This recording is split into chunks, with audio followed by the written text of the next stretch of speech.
అలాగే మరి మాట్లాడాల్సిన పెద్దలు చాలా మంది ఉన్నారు.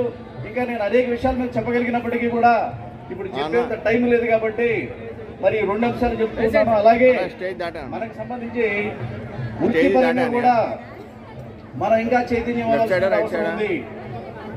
నేతన్న రైతన్న వ్యవసాయం చేయడం ద్వారా మరి ప్రజలకు ఏ విధంగా అయితే తిండి అనేది లభిస్తుందో, నేతన్న వస్త్రం చేయడం ద్వారా వస్త్రం అనేది మానవాళికి మనం అందించడం జరిగింది భావనా ఋషి ద్వారా.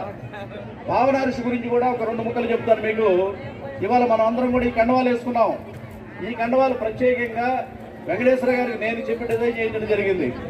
ఎందుకోసం అంటే మన భావనా ఋషి భద్రాద్రి ఫోటోలు పెడుతూ ఉన్నారు. ఇక్కడ భావనా ఋషి వాస్తవంగా అగ్నిగుండం నుండి అయోనిజుడుగా ధనుర్బాణాలతో 36 రకాల ఆయుధాలతో ఈ భూమి మీద జన్మించాడు.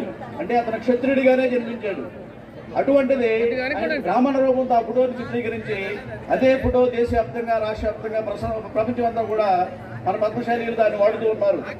అందుకు ఈ బొమ్మతో అగ్నిగుండం నుండి ఏ విధంగా ఆయన ఉద్భవించాడు, కవచ కుండలాలు ధనుర్బాణాలు కనపడే విధంగా ఈ యొక్క కండువాని రూపొందించడం జరిగింది. కాబట్టి మన దేవుడి ఫోటోలు కూడా మారాల్సిన అవసరం ఉంది. మన ఆలోచన మారాలి, మన ప్రవర్తన మారాలి. మనం నిజమైనటువంటి క్షత్రియులుగా మన యొక్క సామాజిక ఆర్థిక పరిస్థితులు మెరుగుపరచుకోవడానికి దూకుడుగా వ్యవహరించవలసినటువంటి అవసరం ఉందని చెప్పేసి మీ అందరికీ కూడా తెలియజేస్తూ, నాకు ఈ అవకాశం ఇచ్చినటువంటి మరి గోలి వెంకటేశ్వర గారికి, పద్మశాలి సంక్షేమ సంఘం కమిటీ సభ్యులందరికీ కూడా ధన్యవాదాలు తెలియజేసుకుంటూ సెలవు తీసుకుంటూ ఉన్నాం.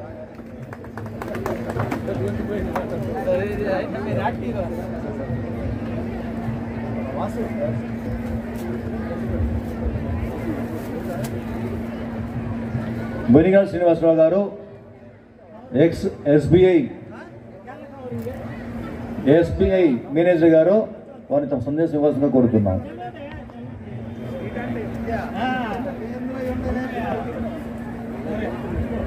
సభకి నమస్కారం. ఈ కార్యక్రమానికి విచ్చేసినటువంటి పద్మశాలి కుల బాంధవులందరికీ నా శుభాభివందనాలు.